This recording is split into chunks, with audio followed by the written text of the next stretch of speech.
수요기도에 오신 성도님들을 주님의 이름으로 축복합니다. 우리 하나님의 말씀 보도록 하겠습니다. 하나님의 말씀은 여호수아입니다. 여호수아 20장 1절에서 6절까지 말씀입니다. 여호수아 20장 1절에서 6절까지 말씀입니다.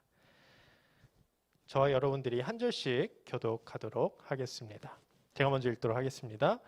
여호와께서 여호수아에게 말씀하여 이르시되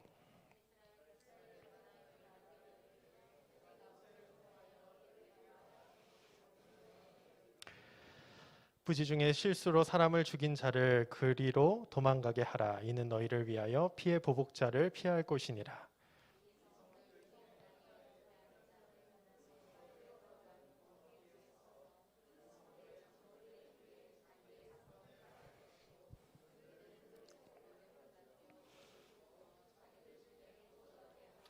피의 보복자가 그의 뒤를 따라온다 할지라도 그들은 그 살인자를 그의 손에 내주지 말지니 이는 본래 미워함이 없이 부지 중에 그의 이웃을 죽였음이라. 그 살인자는 회중 앞에 서서 재판을 받기까지 또는 그 당시 대제사장이 죽기까지 그 성읍에 거주하다가 그 후에 그 살인자는 그 성읍 곧 자기가 도망하여 나온 자기 성읍 자기 집으로 돌아갈지니라 하라 하시니라. 아멘. 자, 여러분들한테 질문 하나 해보도록 하겠습니다.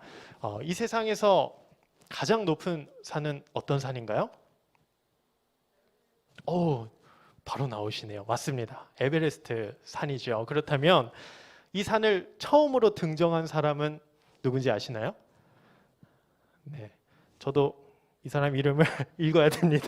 에드먼드 힐러리라는 사람입니다. 네, 아시나요? 네, 모르시죠? 네, 1953년 6월 23일에 정복했는데요. 무려 8,848m를 세계 최초로 등정하였습니다.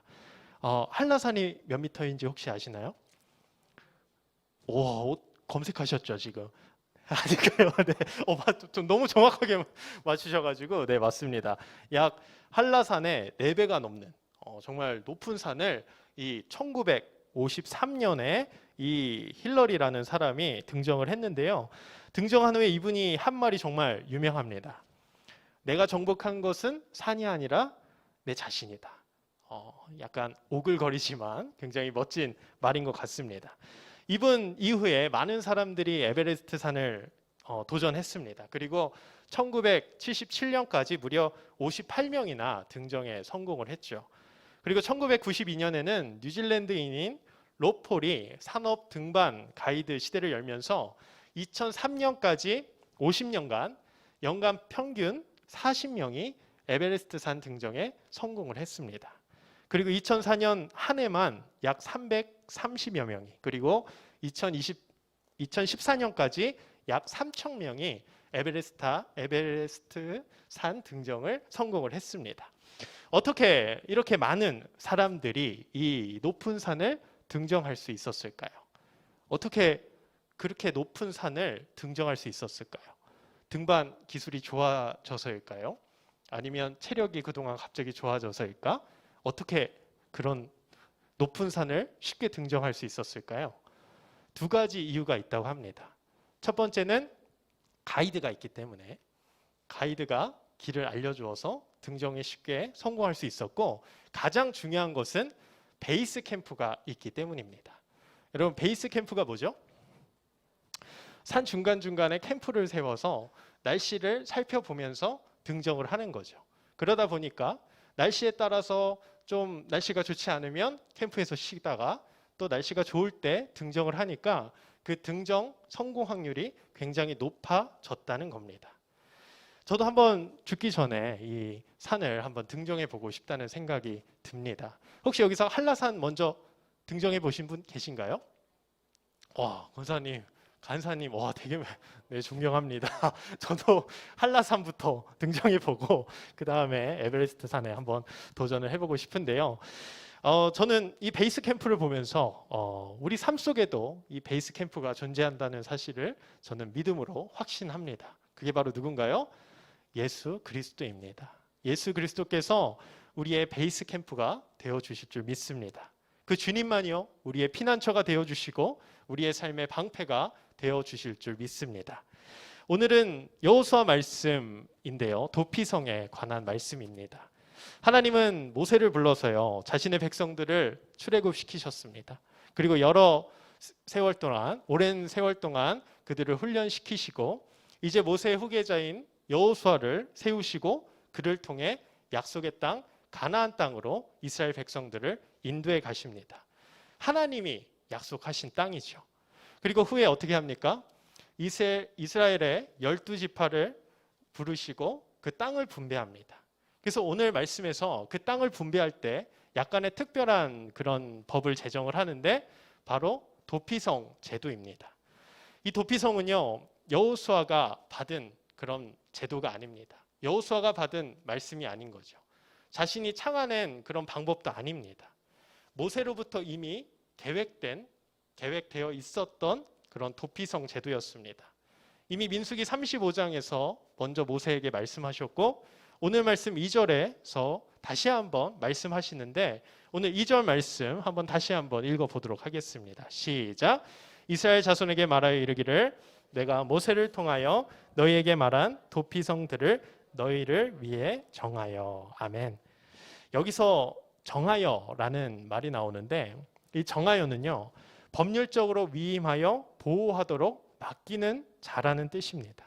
그래서 원래는 이 정하여라는 말은 히브리 원어로 보면 사람에게만 쓸 수 있는 그런 용어입니다.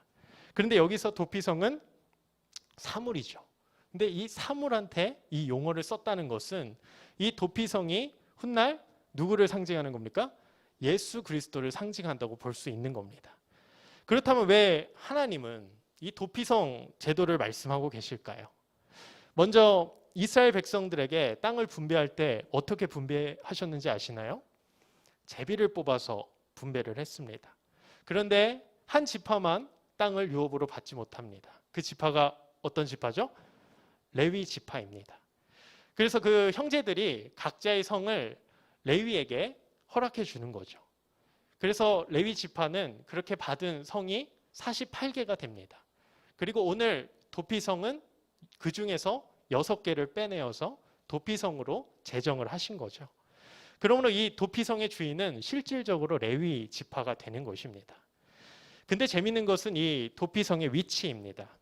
어느 지역에 있든지 반나절이면 도달할 수 있게끔 6개의 성을 곳곳에다 배치해 주셨다는 겁니다.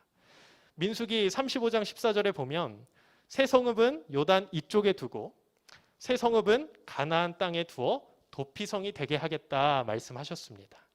다급한 순간에 누구든지 빠르게 그 도피성으로 대피할 수 있도록 곳곳에다가 그 가나안 땅 곳곳에다가 하나님이 도피성을 세우신 것입니다. 그렇다면 이 도피성에는 누가 들어가는 겁니까? 한마디로 죄를 지은 사람들이 들어갑니다. 살인자들도 도피성에 들어갈 수 있었는데 한 가지 조건이 있습니다.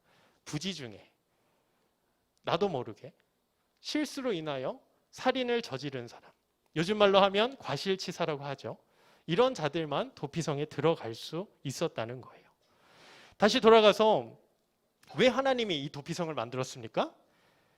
부지 중에 죄를 짓기는 싫지만 자신의 실수로 인해 자신의 연약함으로 인해 사람을 죽인 사람들이 들어갈 수 있게끔, 그래서 그 사람들이 보호받을 수 있도록 이 도피성 제도를 만드신 겁니다. 이 이스라엘 백성들은 어떤 자들입니까? 하나님의 백성들이었습니다. 하나님의 언약을 받은 백성들이었습니다. 하나님의 주권적인 언약으로 하나님이 이끄시고 부르셔서 자신의 백성들로 삼아 주신 겁니다. 하나님이 그들을 따로 부르셔서 그들을 거룩하게 구별해 놓으신 거죠. 그들은 더 이상 세상 사람들이 아니었습니다. 이제 세상의 법을 따르는 자들이 아닙니다. 오직 하나님의 법, 하나님의 백성으로서 하나님이 제정하신 법을 따라야 하는 사람들인 거죠. 거룩한 하나님의 언약 백성이었다는 겁니다. 그런데 그들은 어떻습니까? 연약했습니다. 그들은 여전히 죄인이었다는 겁니다. 그렇게 하나님의 살아계심을 경험하고 하나님의 놀라운 기적을 경험했지만 그들은 어쩔 수 없는 죄인이었다는 거예요. 심지어 애굽 생활을 할 때도 그 노예 생활을 할 때가 그리웠다고 말할 정도로, 그때 애굽 노예 생활 때 먹었던 고기가 그립다고 말할 정도로 아주 어리석고 연약한 존재가 이스라엘 백성들이었다는 거죠. 홍해의 갈라짐도 경험했습니다. 매일같이 하늘에서 내리는 만나와 메추라기도 경험했습니다. 그리고 오늘 출애굽 2세대들은 이 부모로부터 이러한 기적들을 수없이 들었을 것입니다. 하나님은 살아계시다고, 하나님이 우리를 여기까지 인도하셨다고 수없이 들었을 것입니다. 그뿐입니까? 이 출애굽 2세대들도 하나님의 기적을 경험했습니다. 여리고성이 무너졌고 또 그 홍해를 경험하지 못했던 이 출애굽 2세대들에게 요단강을 건너는 그런 기적들도 보여주셨다는 겁니다. 분명 이들도 하나님의 살아계심을 알았습니다. 그리고 하나님 때문에 우리가 여기까지 왔고 하나님의 약속의 땅, 그 가나안 땅을 받았다는 것도 알고 있습니다. 그런데 어떻습니까? 이들은 연약했다는 겁니다. 이들은 여전히 죄인이었다는 거예요. 그 순간의 두려움 앞에서 하나님을 저버리는, 그 순간의 두려움 앞에서 하나님을 떠나는 그런 이스라엘의 연약한 모습을 본다는 겁니다. 그래서 세상에 눈을 돌리고 하나님을 바라보지 못하는 그런 죄를 짓게 되는 겁니다. 그런데 하나님은 이러한 자들을 즉시 심판하지 않으십니다. 그들을 공감하십니다. 그들의 아픔을 알아주시고 그들의 아픔을 위로해 주시고 언제나 하나님의 사랑으로서 그들을 안아주신다는 겁니다. 여러분께 살짝 물어봅니다. 여러분들은 다른 사람의 말을 얼마나 공감할 수 있습니까? 얼마나 공감을 잘할 수 있습니까? 저는 최근에 이 아내의 말에 공감을 잘하면 정말 칭찬을 많이 받는다는 깨닫고 책을 많이 보게 됩니다. 그래서 글로써 이 공감을 배우고 있는데, 이 공감하면 사람은 90%가 바뀐다라는 책인데요. 이 책의 저자는요, 설득과 공감의 차이를 설명하는데, 일단 설득과 공감의 공통점은 둘 다 변화의 의미를 담고 있다는 겁니다. 그런데 차이점은 설득과 공감은 변화의 주체가 다르다고 이 책의 저자는 말을 합니다. 그러니까 설득은 남에 의해서 변화되는 것이고 공감은 스스로 변화될 수 있다는 거죠. 그래서 철학자 헤겔은 마음의 문의 손잡이는 안쪽에만 있다고 그렇게 말했습니다. 그러니까 설득은 밖에서 문을 여는 것이지만 공감은 안에서 문을 열 수 있다는 거죠. 그래서 요즘 신조어가 있는데 공감 설득이라는 신조어가 생겨났다고 합니다. 그래서 영업팀이나 이런 리크루즈 그런 회사에서는 이런 공감 능력, 공감 설득, 먼저 상대방의 말을 잘 들어주고 그 상대방의 문을 열 수 있도록, 그 마음의 문을 열 수 있도록 훈련받는다고 합니다. 그래서 상대방의 말을 충분히 들어주면, 충분히 공감을 하면 자연스럽게 마음의 문이 열려서 그 사람을 설득시킬 수 있는 틈이 생긴다는 겁니다. 그래서 이 책을 읽으면서 참 머리로는 이해가 가는데 아무래도 글로써 읽다 보니까 이게 참 쉽지가 않다는 생각을 많이 하게 됩니다. 그런데 하나님은요, 이 공감 능력이 굉장히 뛰어나신 분입니다. 우리가 마음 깊숙 곳에서 자발적으로 순종할 수 있도록 끝까지 기다려 주신다는 겁니다. 왜 그렇습니까? 자신의 아들을 내어주시기까지 우리를 사랑하시기 때문입니다. 사랑하시기에 우리를 공감하시고 우리를 끝까지 기다려 주신다는 겁니다. 우리를 사랑하셔서 자신의 아들 독생자 예수 그리스도를 보내주시고 그 주님께서 똑같이 우리와 똑같은 육신의 옷을 입으시고 우리와 똑같이 시험을 받으셨기 때문입니다. 그리고 그 시험 속에서 죄를 짓지 않는 그 주님의 모습을 보면서 우리는 그 하나님의 사랑을 다시 한번 깨달을 수 있는 것이죠. 히브리서 4장 15절입니다. 같이 한번 읽어보겠습니다. 시작. 우리에게 있는 대제사장은 우리의 연약함을 동정하지 못하실 리가 아니에요. 모든 일에 우리와 똑같이 시험을 받으시니로되 죄는 없으시니라. 아멘. 그 하나님의 아들께서 이 땅을 저 높은 보좌 위에서 통치하시는 그분이 이 땅에 내려와 이 보잘것없는 자들을 위해서 공감해 주신다는 겁니다. 저 높은 곳에서 우리의 잘못을 지적질하는 것이 아니라 우리의 아픔을 공감하시고 우리의 삶을 위로해 주신다는 겁니다. 이뿐입니까? 주 예수 그리스도를 믿는 자들의 마음속에 성령을 부어주셔서 그 성령님 또한 우리의 연약함을 도와주신다는 거죠. 우리 로마서 8장 26절입니다. 같이 한번 읽어보겠습니다. 이와 같이 성령도 우리의 연약함을 도우시나니 우리는 마땅히 기도할 바를 알지 못하나 오직 성령이 말할 수 없는 탄식으로 우리를 위하여 친히 간구하시느니라. 아멘. 말할 수 없는 탄식이란 인간의 언어로 표현할 수 없다라는 겁니다. 인간의 언어로는 상상할 수 없는 아픔과 탄식으로 성령님께서 우리를 위하여 친히 간구해 주신다라는 말입니다. 이런 삼위의 하나님이 우리를 이끄시고 우리의 연약함을 공감하시기 때문에 우리는 이 하나님의 그런 인격적인 사랑을 우린 찬양할 수밖에 없는 것이죠. 우리를 로봇처럼 만드시고 요즘 말로 멱살 캐리라고 하죠. 우리를 강제로 끌고 가시는 그런 하나님이 아니라는 겁니다. 우리의 모든 연약함을 공감하시고 우리를 이해하시고 우리가 비록 죄를 짓더라도 하나님을 멀리 하더라도 그 가운데서 정말 절망 속에 허덕이는 우리를 보시고 하나님은 계속해서 아파하시고 우리를 위해서 기도하시고 우리를 위해서 슬퍼하신다는 것이죠. 우리가 돌아올 때까지 계속해서 기다리신다는 겁니다. 우리가 그 하나님의 사랑을 깨달을 때까지, 그 하나님의 한없는 그 은혜를 깨달을 때까지 하나님은 사랑으로서 우리를 인도하시고 우리를 지켜 보호해 주신다는 겁니다. 우리는 하나님의 백성이나 연약한 죄인입니다. 그렇기에 바울도 마음은 원하나 육신은 약하다고 말을 했습니다. 죄가 언제나 우리를 원하고 매 순간 죄는 우리를 공격을 합니다. C.S. 루이스의 스크루 테이프 편지를 보면 그 내용에 사탄의 우두머리가 사탄들을 다 불러 모읍니다. 그리고 우리의 전략은 하나님의 그 창조하신 그 질서를 무너뜨리고 함락시키는 것이 우리의 전략이다라고 말을 합니다. 그리고 우리의 가장 그 목표를 달성하려면 우리의 가장 최고의 전략은 절대 하나님의 자녀들로 하여금 우리의 전략을 눈치채지 못하게 하라는 것이죠. 이처럼 우리의 삶 속에서 우리가 눈치채지 못하는 사이에 죄가 수없이 많이 들어옵니다. 모든 사람들이 그렇다고, 모든 사람들이 그러한다고, 그냥 우리 삶에 있어서 친구처럼, 편안한 친구처럼 우리에게 죄가 스며들고 있다는 겁니다. 그래서 우리는 우리의 생각을 계속해서 마비시키고 하나님을 바라보지 못하는 그런 죄인이 되게 된다는 거죠. 우리의 정체성이 흔들립니다. 이것을 막을 수 없습니다.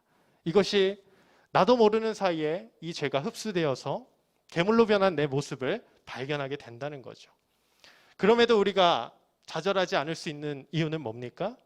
이 모든 것을 공감하시고 우리의 연약함을 아파하시는 그 성부, 성자 하나님, 그 삼위 하나님이 계시기 때문입니다. 이 삼위 하나님께서 언제나 그렇듯이 우리를 당신의 백성으로 삼아주시고 죄된 우리의 모습들을 알게 모르게 죄를 지어 망가진 우리의 삶들을 바로 잡아주신다는 겁니다. 그리고 우리에게 새 생명을 허락해 주신다는 겁니다. 그분이 나의 피난처가 되어주시고 그분이 나의 도피처가 되어주시기에 우리는 오늘도 연약하지만 오늘도 우리는 넘어지지만 주님의 은혜로서 다시 한번 살아갈 수 있게 되는 것이죠. 더욱이 인생이 내 마음대로 안 될 때 내가 정말 좋은 부모가 되고 싶은데 그러지 못하고 좋은 남편과 좋은 아내가 되고 싶은데 그러지 못하고 자녀에게 심한 말을 하고 여태까지 내가 무엇을 이루었나 좌절하고 절망할 때에 내가 잘 살고 있지도 않은 것 같은 그런 절망감 속에 있을 때에 언제나 우리 주님께서는 나를 인도하시고 나의 피난처가 되어 주신다는 겁니다. 우리가 인생을 포기하려고 하고 정말 하나님을 의지하기보다 하나님을 멀리하고 내 생각대로 살아가려고 할 때 그런 우리들의 모습들을 보시고 하나님은 지적질하고 잘못됐다고 말하는 것이 아니라 우리를 안아주시고 감싸주신다는 겁니다. 지난 5월에 2주간 저희 청소년부에서는 전도축제를 진행했습니다. 근데 그 전도축제에서 절대 빼먹지 않은 기도가 있었는데 이 전도축제로 인해서 기존의 아이들이 소외되지 않도록 그런 소외되지 않을 수 있도록 하나님께서 함께 해달라고 계속해서 기도했습니다. 그런데 전도축제를 진행하면 아무래도 새 친구들에게 눈길이 가고 이 새 친구가 잘 정착할 수 있나 유심히 살펴보게 된다는 거죠. 그래서 자연스럽게 기존의 아이들을 좀 소외시킬 수밖에 없는 그런 상황이 있었는데, 그런데 전도축제 2주차 때 아침 7시에 문자가 왔습니다. 목사님, 저 드릴 말씀이 있는데 교회 가도 될까요? 근데 이 친구가 장결자였습니다. 학교에서 작년에 세례를 받고 이 교회로 연결이 됐는데 그동안 계속해서 이제 안 나오는 겁니다. 그래서 학교에서 보면 굉장히 유쾌한 친구라서 목사님 갈게요. 다음 주에 갈게요. 이러면서 그 당일날 되면 연락이 되지 않는 그런 친구였습니다. 근데 그런 친구가 아침 7시에 저한테 문자가 와 있는 겁니다. 그래서 걱정이 되는 거죠. 아침 7시? 어떤 시간이지? 밤을 샜나? 무슨 일이 있나? 그리고 이 친구가 한 번도 저한테 먼저 연락한 친구가 아닌데 그렇게 문자를 남겨놓는 걸 보고 와라. 와서 나랑 얘기하자 하고 그날을 기다렸습니다. 그 11시에 그 예배 때 올 것을 기다렸죠. 그런데 그 친구가 왔을까 안 왔을까요? 오지 않았어요. 네, 그래서 역시나 그렇겠지. 뭐 너가 그렇지 뭐. 그러면서 예배를 잘 드리고 이제 바비큐 파티라서 고기를 맛있게 먹었습니다. 그런데 문자가 딱 오는 겁니다. 목사님 저 지금 가도 될까요? 다 끝나고 고기 먹고 있는데 거의 고기도 다 먹었는데 그래서 그래 와라. 저는 속으로 계속 걱정이 됐거든요. 얘가 왜 이렇게 문자를 한 거지? 왜 나한테 무슨 볼일이 있어서 문자를 한 거지? 걱정이 되었기 때문에 그래 와서 고기만 먹고 가도 돼. 와서 얼굴 한번 보자라고 해서 그 친구가 오더라고요. 그렇게 고기를 먼저 마음껏 먹였습니다. 그래서 마음껏 먹였는데 그 친구가 원래는 굉장히 마른 친구였는데 살이 엄청 찐 거예요. 그리고 너무 그러니까 찌긴 했는데 뭐 안색도 안 좋고 다크서클도 너무 심한 겁니다. 그래서 계속 걱정이 됐죠. 얘가 무슨 폭탄 선언을 하려고 하나, 무슨 일이 있나. 그래서 고기 먹는 것을 다 지켜보고 조심스럽게 물어봤습니다. 무슨 일이니? 목사님, 저 실연당했어요. 200일 동안 여자친구를 사귀었는데 그 상대방이 잠수를 탔어요. 그래서 연락도 안 됩니다. 그래서 그동안 너무 힘들었어요. 근데 주님밖에 없다는 사실을 깨달았어요. 주님밖에 없다는 사실을 깨닫고 기도해야겠다는 생각이 들어서 목사님께 연락을 드린 거예요. 저는 너무 코웃음이 나왔습니다. 근데 한편으로는 안도감이 생겼죠. 정말 무슨 큰일이 있나? 라고 생각했는데 실연을 당했다는 거죠. 그래서 저는 그 친구 얘기를 들으면서 참 두 가지 생각이 들었습니다. 딱 실연 얘기를 듣는 순간 시간이 너무 아깝다. 첫 번째 생각. 왜냐하면 새 친구들은 밖에서 지금 놀고 있었거든요. 그러면 저는 초점이 새 친구들 빨리 같이 놀아서 다음 주에 나오게끔 뭔가 이렇게 했어야 되는데 얘랑 지금 내가 얘기를 하고 있는 것이 맞을까? 그래서 걔 그런 연애 스토리를 쭉 듣고 있는데 한편으로는 너무 짜증이 나는 거죠. 그런데 동시에 드는 생각은 이런 생각이 들더라고요. 전도축제가 정말 이 친구를 위해서 진행한 것이 아닐까라는 생각이 들더라고요. 이 한 영혼을 위해서 하나님이 이 모든 것을 준비시켜 놓으셨구나. 그리고 우리의 기도 제목 뭐였죠? 기존의 아이들을 소외시키지 않도록 주님 함께하여 주시옵소서. 이 기도가 응답되는 순간이 아닐까라는 생각을 하게 됐습니다. 그래서 계속해서 그 친구 얘기를 들어주고 그 친구가 회복될 수 있도록 계속해서 기도를 해줬다는 겁니다. 참 웃긴 얘기죠.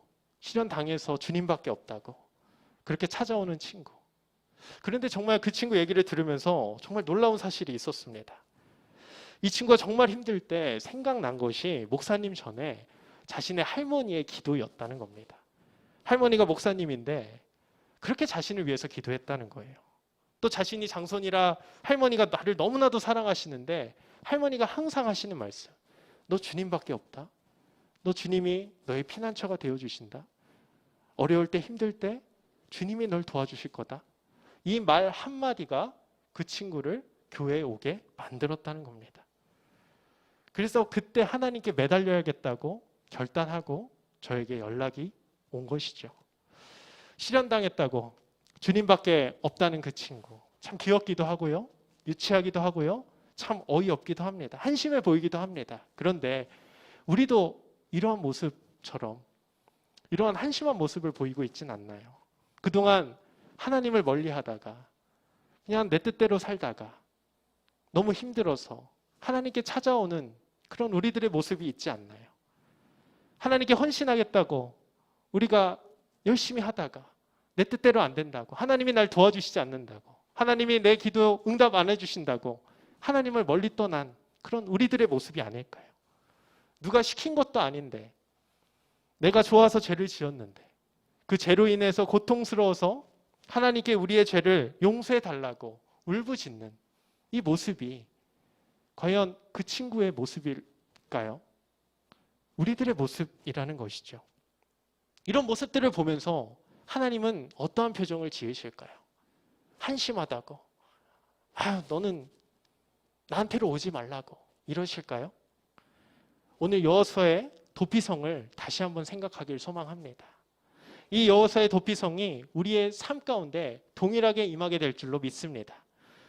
이 우리의 가슴 한복판에 이 하나님의 도피성을 세워야 하는 겁니다. 하나님은 주님밖에 없다고 달려오는 우리를 절대로 외면치 않으십니다. 구약의 도피성은 높은 산 위에 있었습니다. 높은 산이라는 개념은 단순히 위에 있다는 것이 아니라 안전하다는 뜻입니다. 그렇게 구약 시대에서는 이 높은 산을 죄인이 힘겹게 올라가야만 했습니다. 자신의 힘으로 하나님이 제정해 놓으신 그 도피성에 도달했어야 되는 거죠. 그런데 이제 도피성, 우리의 도피성은 누구입니까? 바로 예수 그리스도라는 겁니다. 예수 그리스도께서 우리의 도피성이 되어주셨습니다. 내가 힘겹게 올라가야 할 그곳이 친히 하나님께서 그 십자가를 지고 오르셨다는 겁니다. 그리고 거기서 우리의 모든 죄를 사하여 주시고 우리의 죄를 대신 짊어지시고 죽임을 당하셨습니다. 수많은 모욕과 심한 고통이 그에게 엄습했습니다. 우리의 힘으로는 절대로 해결할 수 없는 그 죄를 그분께서 짊어지시고 우리를 대신하여 돌아가셨다는 겁니다. 그리고 우리에게 이제 새로운 도피성이 되어주셨습니다. 이 예수 그리스도에게 거하여 이 세상의 어떤 정죄함 속에서도 자유함을 얻기를 소망합니다. 우리의 연약함으로 인해 좌절하거나 절망해서는 안 됩니다. 그분은 우리를 동정하지 못하실 분이 아닙니다. 말할 수 없는 탄식으로 우리를 위해서 간구하시는 그 주님을 이 시간 믿음으로 붙드시길 소망합니다. 말씀을 마무리하려고 합니다. 하나님은 도피성을 통해서 연약한 죄인을 살피시고 보호하셨습니다. 그런데 그 도피성은 누구의 것이었습니까? 레위 지파, 실제적으로 레위 지파 것이옵니다. 근데 레위 지파는 어떤 자인가요? 야곱 때에 자신의 동생 디나가 겁탈당함을 보고 레위와 시몬이 세겜성에 있는 모든 사람들을 죽였습니다. 그런데 그 죽이는 방법이 뭡니까? 할례를 통해서, 그 하나님이 명령하신 그 거룩한 할례를 통해서 그들을 약하게 만든 것이죠. 그래서 세겜 사람들을 그 하나님의 거룩한 법으로서 약하게 만들고 그들을 모두 죽였다는 겁니다. 그 모습을 보고요, 야곱이 그들에게 나중에 말합니다. 그들의 칼은 폭력의 도구로다. 그 축복을 저주로서 야곱은 시몬과 레위에게 말하는 겁니다. 즉 레위는 원래부터 제사장이 될 만한 자격이나 소질이 없었다는 겁니다. 그런데 하나님이 그를 들어 쓰시니까 그들이 변화되었고 하나님의 거룩한 통로로서, 그 저주가 아니라 정말 그 심판의 도구로서 그들을 온전하게 사용되었다는 것입니다. 우리는 이 하나님의 의도를 깨달아야 됩니다. 주님은 의인을 부르러 온 것이 아니라 죄인을 부르러 오셨습니다. 주님은 의인과 함께 일하시려고 우리를 부르신 것이 아니라 하나님의 은혜로 죄인을 변화시켜 함께 일하시길 원합니다. 우리가 죄인임을 알았다면 우리는 더욱 하나님의 은혜를 사모해야 됩니다. 그리고 하나님의 끝없는 사랑과 인내를 의지하며 나아가야 됩니다. 하나님은 우리가 준비될 때까지 우리를 사랑으로 인내해 주십니다. 그리고 베이스 캠프가 되어주셔서 산 정상까지 올라갈 수 있도록 우리를 이끄시고 우리를 보호해 주신다는 겁니다. 오늘 도피성 제도처럼 아무도 내 편이 되어주지 않고 날 모두가 손가락질하고 비난할 때에도 나를 사랑하시고 나를 인도하시는 그 주님의 은혜를 오늘도 이 시간 붙드시길 소망합니다. 지금 당장 주님께로 돌아가시기 바랍니다. 그럼 주님께서 우리를 주님의 사랑으로 안아주시고 우리를 인도하시고 우리를 생명의 길로 지켜주실 줄 믿습니다.